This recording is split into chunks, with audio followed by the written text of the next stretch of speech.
ফের পথে নেমে বিরোধিতায় তৃণমূল কংগ্রেস। আর এবার ওয়াকফ বিলের বিরোধিতায় পথে নামছে তৃণমূল কংগ্রেস। আগামী 30শে নভেম্বর সভা ডাকলো রাজ্যের শাসক দল।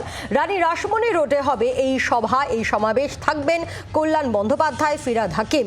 ওয়াকফ বিলের বিরোধিতায় প্রস্তাব আনার কথা রয়েছে বিধানসভাতেও। আমরা কথা বলবো, প্রবীর চক্রবর্তী রয়েছেন আমাদের সঙ্গে টেলিফোনে। প্রতিনিধি প্রবীর, অর্থাৎ ওয়াকফ নিয়ে এবার সংসদ এবং বিধানসভার পাশাপাশি একেবারে পথে নেমে বিরোধিতায় তৃণমূল কংগ্রেস।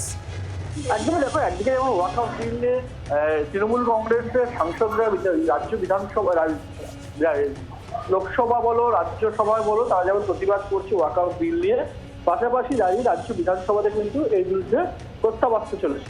এবং এই দুটো সংসদ ও বিধানসভায় লড়াইয়ের পাশাপাশি দেখা যাচ্ছে যে ওয়াকফ বিল নিয়ে এবার রাস্তায় নেমে প্রতিবাদ করতে চলেছে তৃণমূল কংগ্রেস।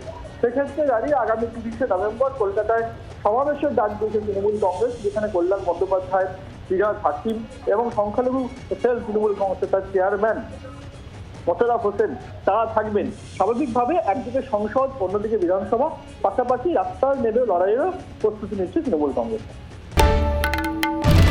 বাংলার আওয়াজ, বাঙালির আবেগ, জি 24 ঘন্টা।